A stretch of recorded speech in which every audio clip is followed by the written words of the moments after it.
Bretagne 5, l'invité du 7-9. Et notre invité politique du 7-9 ce matin est Clément Courcou. Il est représentant des jeunes avec Pécresse, ou Valérie Pécresse, on va lui donner son prénom quand même, dans les Côtes-d'Armor.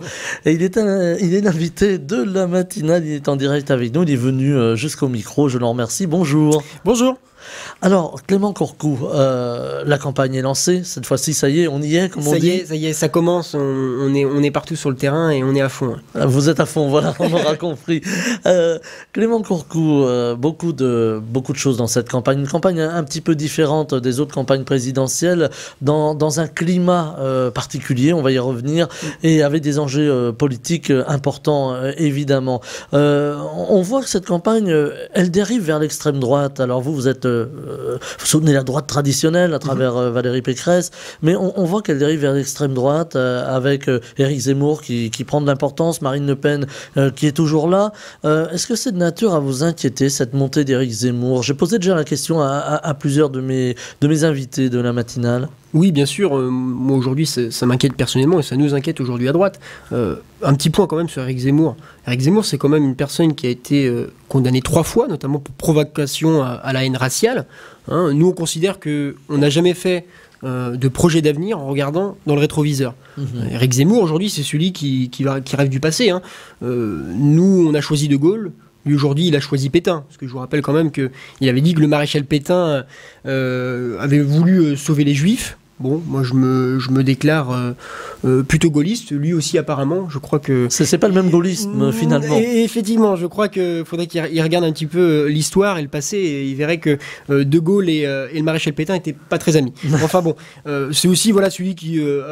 proposait des propos sexistes, puisqu'il disait notamment, et je voulais quand même le dire ce matin, il nous disait: les femmes n'expriment pas le pouvoir, elles n'incarnent pas le pouvoir s'évapore dès qu'elles arrivent. Eh bien, je dis à M. Zemmour que le soir du 24 avril, on va lui démontrer le contraire quand Pécresse sera élu à l'élection présidentielle. Non, la réalité, c'est qu'aujourd'hui, M. Zemmour, il est où dans les sondages? La réalité, c'est que les Français veulent tourner la page du quinquennat d'Emmanuel Macron. Et aujourd'hui, on a une présence quand même sur les médias et sur les réseaux sociaux qui est très importante d'Éric Zemmour et des candidats d'extrême droite. Ils sont très présents par rapport aux autres candidats. Alors justement, je fais une petite parenthèse parce qu'on nous a aussi pointé du doigt les médias en disant voilà, vous donnez beaucoup d'importance à Éric Zemmour. Alors là, je me permets de préciser pour Bretagne 5 que nous, on reçoit tous les invités dans la matinale, quelle que soit leur sensibilité, y compris évidemment les représentants de M. Zemmour, puisque la loi nous y oblige aussi. L'ARCOM, anciennement le CSA, demande à ce qu'il y ait un temps de parole respecté. Et nous recevons donc toutes les sensibilités politiques. Je crois qu'il fallait que ce soit dit. On a été un peu attaqué là-dessus sur les réseaux sociaux avec des propos qui sont quand même, même venant parfois de confrères, assez peu amènes. Voilà. Alors je tenais à faire cette petite mise au point ce matin. Et c'est vrai, on va poursuivre cet entretien Clément Courcou, qu'il s'agit effectivement pour M. Zemmour d'une présence médiatique assez importante. C'est ça. Totalement. Et puis vous avez raison de le citer. Nous aujourd'hui, on ne dit pas qu'Éric Zemmour ne doit pas parler. Nous au contraire, on dit il faut qu'Éric Zemmour parle, il faut des débats. C'est aujourd'hui le rôle démocratique de pouvoir confronter toutes les idées et tous les débats. Et je pense qu'à Bretagne 5, vous le faites très bien. Eh bien merci. Alors en tout cas, on essaie de le faire. Donc cette montée d'Éric Zemmour, on le voit aussi. Il y a beaucoup de jeunes qui rejoignent Éric Zemmour. Vous le comprenez, vous qui faites partie de la jeune génération? Oui, je le comprends parce que c'est quelqu'un qui n'est pas comme tous les autres politiques. C'est quelqu'un qui parle fort, qui parle haut, qui fait beaucoup de débats, une très forte présence. Donc bien évidemment, ça plaît aux jeunes. Ça plaît aux jeunes parce qu'on se dit, voilà, c'est quelqu'un qui... Ça change, quoi. Ça change. Mais la réalité est tout autre. C'est qu'en réalité, c'est un homme qui n'a pas de projet. Moi, je considère que c'est pas parce qu'on dit quelque chose tout haut que cette chose-là est vraie. Mais je pense que, vous savez, tout ça, ça va s'effriter petit à petit. Aujourd'hui, les jeunes, ils font un peu de bruit en disant on est avec Zemmour. La réalité, c'est que aujourd'hui, parmi tous les groupements de jeunes politiques, le groupe des jeunes républicains est le plus important, puisqu'on a plus de 10 000 membres aujourd'hui, des jeunes. Mais on n'en parle pas. On n'en parle pas parce que moi je considère aussi qu'on n'est pas assez présent sur les réseaux sociaux, pas assez présent non plus dans les médias. Mais ça, on a encore quelques semaines pour être présent comme moi ce matin. Voilà, en tout cas, on vous accueille, il n'y a pas de souci. Alors, il y a également dans cette campagne les enjeux de monsieur, madame, tout le monde. On voit que les enjeux politiques passent parfois un petit peu en arrière-plan parce que les gens sont préoccupés aujourd'hui par leur pouvoir d'achat, par la difficulté à aussi vivre tout simplement tous les jours, à se déplacer. On voit ces convois de la liberté qui sont en train de démarrer pour protester par exemple contre les prix du carburant. On a une situation quand même assez particulière. Est-ce que Valérie Pécresse a beaucoup parlé de pouvoir d'achat? Est-ce que là justement sur le pouvoir d'achat il y a des propositions, il y a on pourrait presque dire urgence à faire des choses? Bien sûr, aujourd'hui, le pouvoir d'achat est une question très importante et une préoccupation auprès des Français. Je tiens quand même à dire que Emmanuel Macron a dit il y a quelques mois, il disait que le pouvoir d'achat des Français n'avait pas baissé. Ce qui montre quand même qu'on a un président qui est totalement déconnecté de la réalité des Français. Beaucoup de candidats, on l'a vu, c'est la course au chèque. C'est celui qui donnera le plus gros chèque aux Français. C'est la campagne électorale voilà, aussi. C'est la campagne électorale, on l'aura compris. Nous, aujourd'hui, avec Valérie Pécresse, ce qu'on pense, c'est que la priorité, c'est les salaires. Donc nous, ce qu'on va proposer, alors je précise que là, aujourd'hui, ce sont quelques idées que je vous donne de Valérie Pécresse, mais il y a un programme aujourd'hui qui est en cours d'écriture et qui parviendra d'ici quelques jours. Alors, nous déjà, ce qu'on propose, c'est de défiscaliser les heures supplémentaires. On propose également aussi la possibilité d'échanger les RTT en salaire. On l'a vu, beaucoup de Français souhaitent aujourd'hui et souhaiteraient échanger des temps de repos en argent. Ce sera possible avec Valérie Pécresse. Et aussi, notre mesure assez phare, qui est la hausse de 10% de tous les salaires nets avant la fin du quinquennat. Donc Valérie Pécresse l'a dit il y a quelques jours, l'État prendra ses responsabilités en finançant à l'été 2022 une baisse de 2,4 points des cotisations vieillesse. Donc ça engendrera directement une hausse des salaires de 3%. De 3%. Pour vous donner une ordre d'idée, aujourd'hui, quelqu'un qui a un salaire de 1 500 €, il aura dans l'année 500 € de plus sur sa fiche de paie. Alors, ce qui est quand même assez intéressant. Totalement, voilà. Mais nous, aujourd'hui, cette hausse pour tout le monde, aujourd'hui, bien évidemment, les salariés les plus aisés, la hausse de 3% au début sera moins forte, car les cotisations sont simplement plafonnées. Et ensuite, on créera bien évidemment un observatoire des salaires pour vous vérifier que la hausse promise soit bien au rendez-vous, et on fera bien évidemment cet observatoire des salaires avec les entreprises. Donc ensuite, ça ira progressivement. En 2023, ce sera 5% de hausse, jusqu'à arriver à la fin du quinquennat à 10% de hausse de tous les salaires. Voilà. Et autrement, un petit point également aussi sur l'énergie, puisque malheureusement... Alors justement, j'allais y venir, mais vous me devancez. C'est formidable. L'énergie aujourd'hui, c'est un enjeu important.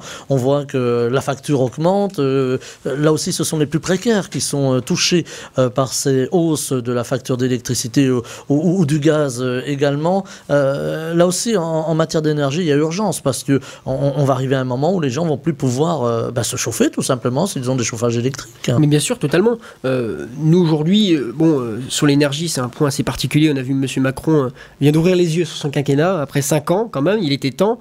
Je rappelle quand même que Macron, c'est celui qui a fermé Fessenheim. C'est celui qui prévoit toujours la fermeture de 12 tranches nucléaires supplémentaires, qui a refait fonctionner les centrales à charbon. Et aujourd'hui, la France est carrément obligée d'importer de l'électricité d'autres pays. Et aujourd'hui, nous, on a un objectif qui est clair, qui est lutter pour le climat en visant la neutralité carbone en 2050. D'accord ? Climat, souveraineté et pouvoir d'achat, voilà aujourd'hui les enjeux. Nous, aujourd'hui, on souhaite vraiment réinventer et réinvestir dans le nucléaire, en rénovant le parc nucléaire existant. Je vous rappelle quand même qu'aujourd'hui, pour ceux qui disent que c'est dangereux, le nucléaire, ils ont pas tort. Aujourd'hui, on a... Le contrôle des centrales nucléaires le plus strict du monde. Le plus strict du monde. Donc ça, c'est important de le redire. Le parc qui a vieilli, il faut réinvestir finalement. Il faut réinvestir dedans. Et nous, ce qu'on propose également, c'est de construire 6 nouveaux EPR. 6 nouveaux EPR, il va être important, et de prévoir d'autres. Alors j'ai vu qu'Emmanuel Macron m'a devancé hier. Il vous a piqué l'idée. Je crois qu'effectivement, il a dû lire le programme de Valérie Pécresse. Je m'en réjouis. Malheureusement, il est un peu tard pour faire les choses. Nous, en tous les cas, on va faire les choses directement avec Valérie Pécresse dès qu'on sera élu dans les mois qui viennent. On souhaite également aussi développer nos capacités de stockage en matière d'énergie renouvelable. pour l'éolien, parce que c'est quand même un sujet important, notamment dans les Côtes d'Armor, on souhaite vraiment associer les habitants et instaurer des zones de protection de nos paysages remarquables ou de nos zones de pêche. D'accord ? Il ne s'agit pas de dire on ne veut pas d'éolien finalement. Non, bien sûr que non. Nous aujourd'hui, on souhaite tout simplement, pour ce qui est de l'éolien, que ce soit en fait, les énergies renouvelables en général sont vues par nous comme des moyens de production complémentaires qui sont indispensables aujourd'hui à notre mix énergétique. Donc voilà, conserver l'éolien, le réglementer peut-être, et investir sur le nucléaire. Alors ça ne fait pas l'unanimité du côté d'Europe Écologie Les Verts, par exemple. Oui, bon après, on peut toujours avoir quand même des contestations. Nous, pourquoi on mise sur le nucléaire? C'est quand même aujourd'hui le moyen de faire l'électricité où il n'y a pas de rejet de CO2, il est disponible quand même toute l'année, ce qui n'est pas le cas de l'éolien ou du solaire. Et c'est bien évidemment aussi, on parlait du pouvoir d'achat, l'électricité la moins chère pour les Français. Voilà, donc je pense qu'aujourd'hui, non, le nucléaire est un enjeu et il faut l'utiliser. Je rappelle que c'est De Gaulle quand même qui avait lancé le grand projet nucléaire en France. La souveraineté énergétique. Exactement. Et aujourd'hui, on doit aujourd'hui augmenter. Vous voyez, les projections aujourd'hui, ils montrent qu'il faut augmenter de 60% notre production électrique pour faire face à la consommation de 2050. Rendez-vous compte, 60%. C'est pas en mettant 2-3 éoliennes ou 3 panneaux solaires qu'on va arriver à augmenter de 60%. Oui, c'est une demande croissante. Et on pense aux voitures électriques qui se développent de plus en plus. Totalement. Donc aujourd'hui, c'est un enjeu considérable pour notre mix énergétique. Et aujourd'hui, il va falloir investir dans les centrales nucléaires, dans le nucléaire, mais dans les autres énergies également. Je pense également, par exemple, à l'hydrogène. Aujourd'hui, il va falloir travailler dessus, il va falloir mettre de l'argent et investir dans ces recherches-là. Là aussi, l'hydrogène demande beaucoup d'électricité. C'est ça. Et aujourd'hui, avec l'électricité nucléaire, on pourra travailler un peu plus sur l'hydrogène. Juste un point quand même, puisqu'on parlait tout de suite du pouvoir d'achat et des énergies. Nous, ce qu'on propose aussi avec Valérie Pécresse, c'est de simplifier la taxation de l'électricité, mais aussi de tous les carburants ou autres, en supprimant l'absurdité de la TVA qui s'applique sur d'autres taxes. Aujourd'hui, la taxe sur la taxe. Voilà, finalement. on a une taxe sur la taxe. Le gouvernement a tellement été gourmand, même les différents gouvernements précédents, qu'ils ont mis des taxes sur des taxes. Aujourd'hui, quand vous faites votre plein de carburant, en réalité, vous payez que des taxes. Le carburant ne coûte pas aussi cher quand on l'achète du pétrole pur. Donc nous, voilà, on supprimera les taxes sur les taxes, ce qui déjà pourra donner un souffle aux consommateurs. Alors, Valérie Pécresse a parlé de la caisse. Alors, il y a eu cette fameuse phrase Emmanuel Macron a cramé la caisse. Voilà, c'est resté très, très célèbre. Est-ce qu'il va falloir aussi remettre à l'équilibre les finances de la France? Parce qu'on s'aperçoit aujourd'hui qu'il y a un gros déficit. Alors, évidemment, la crise est passée par là. Il ne s'agit pas de dire que c'était bien ou pas bien, mais la crise est passée par là. Ça a coûté beaucoup d'argent. Il va falloir faire des économies. Bien sûr qu'il va falloir faire des économies. C'est pour ça que nous, aujourd'hui, on ne propose pas d'échec. Nous, on considère que les Français ne sont pas dupes. Oui, aujourd'hui, la caisse a été cramée, comme vous dites. Mais aujourd'hui, il va falloir remettre des pansements un petit peu sur la caisse et il va falloir la re-remplir. Parce que c'est comme ça que ça fonctionne aujourd'hui. Ça va passer par peut-être des restrictions sur les aides, on a vu que beaucoup, certains candidats en tout cas, disaient oui, il faut arrêter les aides sociales. On revient un peu à M. Zemmour là au passage. Il faut arrêter les aides sociales, etc. Est-ce que justement aujourd'hui, il faut réglementer les aides sociales ou il faut rester dans un système qui aide tout le monde? Aujourd'hui, je pense qu'effectivement, nous, on se refuse de comparer et de mettre dans le même panier l'aide, la solidarité et l'assistanat. Ça a toujours été notre point fort aujourd'hui en France. Nous, on souhaite bien évidemment qu'une personne qui travaille plus gagne plus. J'ai vu M. Zemmour a repris récemment notre magnifique slogan, mais ça va aussi dans les actes. C'est-à-dire qu'aujourd'hui, l'assistanat, on n'en veut pas. C'est-à-dire que c'est des personnes qui ne souhaitent pas travailler parce que, ils sont aux frais de l'État. Et on va peut-être faire tout à l'heure, on va peut-être parler tout à l'heure sur l'immigration. Oui, voilà. On a ce sujet-là. Et je vais vous donner des chiffres aujourd'hui. Au même, on pourra parler de l'insécurité. Aujourd'hui, on veut taper dans le portefeuille des délinquants également. Alors, justement, vous me donnez l'occasion de parler de sécurité parce que c'est aussi un des grands débats qu'il y a dans cette présidentielle. Alors, même si c'est pas en tout cas, les sondages, alors nous on ne donne pas de sondage sur Bretagne 5 ou très peu, mais les sondages tendent à dire quand même c'est pas le sujet numéro 1 des Français. Malgré tout, on voit que c'est c'est un sujet de préoccupation qui arrive quand même dans les 2 ou 3 premiers, la sécurité et l'immigration. Alors, on va décorréler les deux, il ne s'agit pas de dire que l'un est lié à l'autre, mais il y a ce problème de sécurité aujourd'hui. Est-ce qu'il y a des mesures fortes à prendre ? Bien sûr, il y a des mesures fortes à prendre. Aujourd'hui, on le voit quand même, vous avez parlé de sondage, je vous en donne un, 62% des Français jugent aujourd'hui le bilan sur la sécurité d'Emmanuel Macron négatif. La réalité, c'est quoi ? C'est qu'aujourd'hui, lors du quinquennat d'Emmanuel Macron, on a eu une explosion des violences aux personnes. Chaque jour, écoutez bien, 750 Français sont agressifs physiquement. On a eu une augmentation de 32% lors du quinquennat d'Emmanuel Macron. On a aujourd'hui moins de policiers, moins de gendarmes sur le terrain que sous le quinquennat de Nicolas Sarkozy. On a des conditions de travail qui sont indignes pour nos forces de l'ordre. Et bien sûr, à côté, chaque heure, un policier ou un gendarme blessé en mission.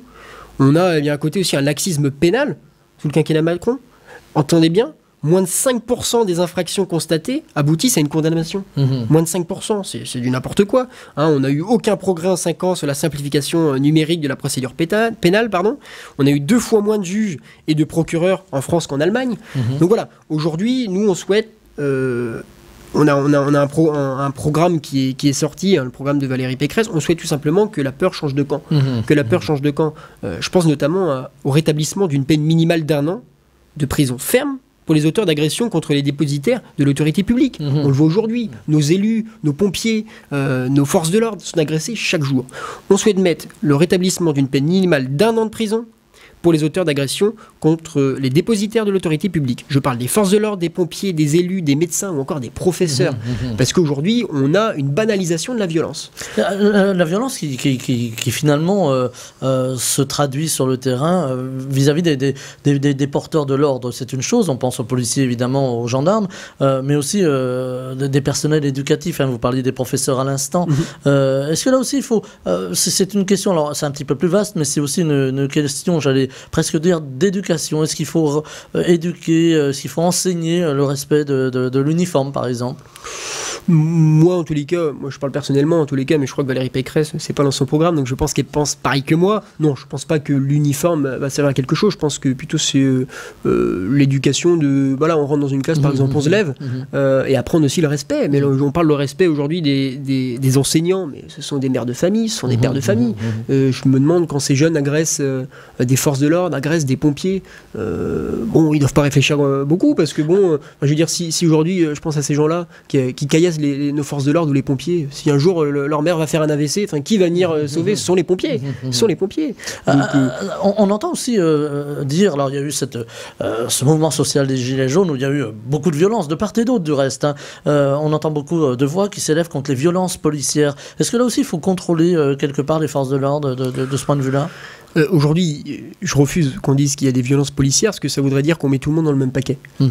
Aujourd'hui, s'il y a des actes, et il y en a, ce sont des actes personnels. D'accord, il faut sanctionner finalement. Bien sûr qu'il faut sanctionner, comme tout acte de violence. Nous, on ne justifie aucune violence, bien évidemment, mais aujourd'hui, la violence, elle est surtout dans la rue. Je suis désolé, moi je connais pas de policiers qui se lèvent le matin et qui se disent allez, on va aller caillasser ou on va aller casser du petit jeune. Par contre, on connaît beaucoup de jeunes, beaucoup de groupes jeunes qui se disent par contre on va se lever le matin et on va caillasser du flic, on va créer des guet-apens. Donc je pense qu'aujourd'hui il est important de bien cerner le problème aujourd'hui et de ne pas partir sur d'autres voies. Voilà. Alors il y a le trafic de drogue, de stupéfiants, il est très important partout en France. Finalement, ça n'épargne ni les villes ni les campagnes d'ailleurs. Est-ce que là aussi il faut prendre des mesures à un moment ou à un autre pour essayer d'endiguer ces trafics, cette économie souterraine ? Oui, bien sûr. Moi je pense qu'il va falloir... c'est ce que dit Valérie Pécresse dans son programme, c'est notamment éradiquer des zones de grande délinquance, qui sont devenues aujourd'hui des zones de non-droit. C'est ça aujourd'hui la réalité. Il faut que les policiers, les pompiers, les médecins puissent retourner dans des endroits où ils n'ont plus, ils ne sont pas les bienvenus aujourd'hui. Mais totalement, c'est pour ça qu'aujourd'hui, nous, Valérie Pécresse propose tout simplement de créer une brigade coup de poing qui va associer la police, la justice, le fisc et si nécessaire même l'armée, pour pouvoir tout simplement reconquérir ces territoires qui sont aujourd'hui totalement abandonnés aux réseaux mafieux, notamment souvent de drogue. Juste un point quand même, parce que moi je pense que c'est un point qui est assez important et Valérie Pécresse en parle assez souvent. On créera une juridiction spécialisée pour les violences conjugales. D'accord. Alors voilà, j'allais y venir, mais là, Ah oui, vous me devancez. voilà. Parce que on parle beaucoup de la violence faite aux femmes, et justement, j'allais vous demander, mais vous me devancez, qu'est-ce que vous proposez donc dans cette, pour essayer là aussi d'intervenir très vite? Eh bien, nous déjà, ce qu'on propose, c'est des peines prononcées beaucoup plus rapidement. On souhaite un délai de jugement réduit à moins de 6 mois pour les violences et délits du quotidien. Ça rentre dedans. Pour ce qui est donc des violences conjugales, aujourd'hui, retenez bien, aujourd'hui on a plus d'une victime tous les 3 jours. Et c'est en réelle augmentation tous les ans, c'est un réel problème. Donc on souhaite la création d'une juridiction spécialisée pour les violences conjugales, avec instruction en 72 heures et ordonnance de protection en 6 jours. En 6 jours. Aujourd'hui, il va falloir agir vite. C'est un problème qui est plus qu'important. Il va falloir prendre des décisions fortes, et c'est ce que fera Valérie Pécresse pour lutter justement contre ces violences conjugales. Donc ça part aussi par une justice qui va juger vite et bien. C'est pour ça qu'on souhaite recruter 16 000 nouveaux personnels, donc 3 000 juges, 2 000 procureurs et 3 000 greffiers. Voilà, donc tout ça, bien évidemment, ça a été calculé. Bon, je passe vite fait, vraiment, sur les grandes lignes, parce qu'on n'a pas beaucoup de temps, je le sais. Mais au total, c'est 5 milliards d'euros pour nos forces de l'ordre, 9 milliards d'euros pour la justice. On souhaite tout simplement que le budget de la sécurité intérieure de notre pays, il soit progressivement aligné sur celui de la défense extérieure, tout simplement. Voilà. Alors, on parlait de sécurité, il y a un thème, et là encore, pardonnez-moi, on revient à l'extrême droite, qui en fait, j'allais presque dire, pardonnez-moi, le terme est peut-être mal choisi, mais un cheval de bataille, l'immigration. On a vu M. Zemmour qui a dit, voilà, il va falloir protéger la France qui disparaît, c'est le grand remplacement. On a également tout ce débat autour de l'islamisme. Là aussi, l'immigration, c'est un réel problème. Est-ce qu'il aurait fallu s'en emparer plus tôt? Alors quand je dis c'est un réel problème, j'entends dans la gestion, évidemment. Il ne s'agit pas de pointer du doigt que ce soit. Justement, est-ce qu'il aurait fallu que les différents gouvernements qui ont été aux affaires avant ne laissent pas finalement la porte ouverte à l'extrême droite pour parler d'immigration? Non, bien sûr, et c'est pour ça qu'aujourd'hui Valérie Pécresse on fait également aussi un cheval de bataille. Alors nous, on ne va pas crier immigration partout, parce qu'il y a d'autres préoccupations des Français comme le pouvoir d'achat, on en a parlé tout à l'heure. Aujourd'hui, il faut quand même remettre les choses en place. Aujourd'hui, on a un nombre record de titres de séjour en France. L'année dernière, retenez bien, 262 000 titres de séjour en France ont été délivrés. C'est un record depuis 43 ans. C'est-à-dire qu'aujourd'hui, on a eu plus 13% sur un an. Ça fait au total, si on chiffre ça, 32 000 titres de séjour en plus. 32 000 titres de séjour en plus.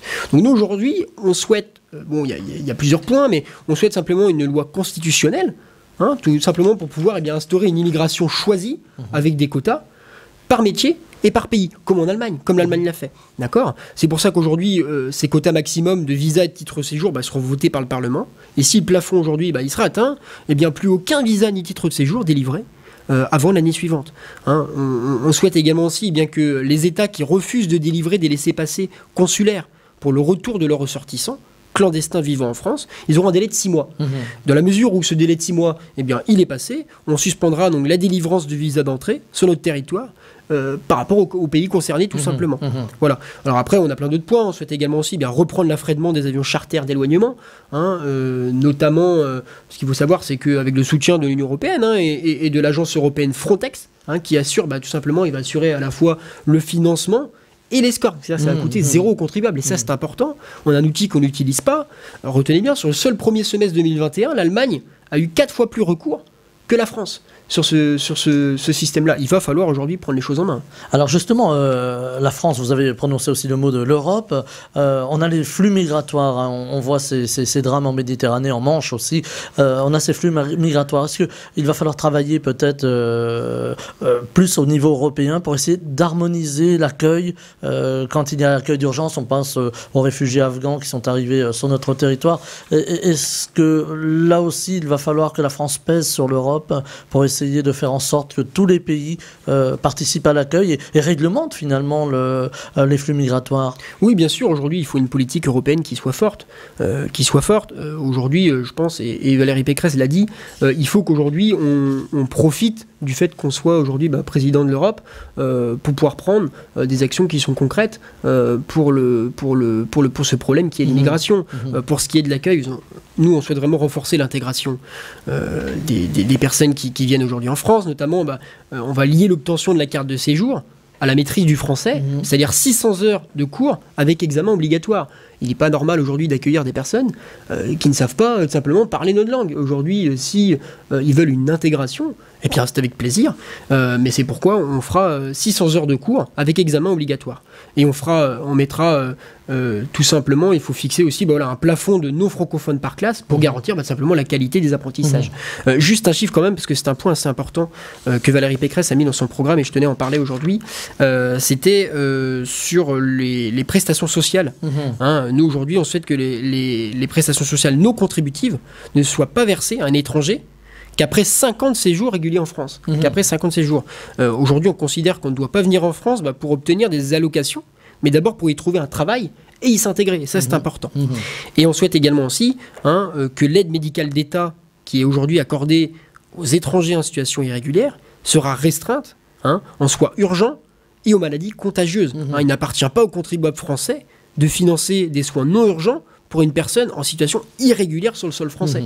Et ça, c'est important. Alors, on va devoir conclure parce que le temps passe très vite, Clément Courcou. Un dernier mot sur l'immigration. On a beaucoup parlé de l'islam, je le disais tout à l'heure, Monsieur Zemmour en fait un peu son cheval de bataille. Comment se situe Valérie Pécresse sur les religions, sur l'islam, sur la représentation dans la sphère publique? Mais écoutez, nous, on a toujours été très clairs. Nous, on est pour le principe de la laïcité. C'est-à-dire qu'aujourd'hui, bien évidemment, les musulmans sont les bienvenus en France. Bien évidemment, les musulmans peuvent aujourd'hui vivre leur religion comme ils l'entendent. Mais aujourd'hui, il faut être très clair là-dessus. Aujourd'hui, les lois de la République doivent être plus fortes que les lois de la religion. Et les personnes qui aujourd'hui pensent le contraire ont tort. Il va falloir leur faire changer d'avis, puisqu'aujourd'hui, les lois de la République sont plus fortes que les lois de la religion. Voilà. Eh bien, c'est là-dessus que l'on va conclure, Clément Courcou. Je rappelle que vous êtes représentant des jeunes avec Valérie Pécresse dans les Côtes-d'Armor et vous étiez notre invité en direct ce matin au micro de la matinale. Je vous en remercie. Je vous souhaite une très belle journée. Merci, bonne journée à vous. Bretagne 5, le 7-9, Stéphane Hamon.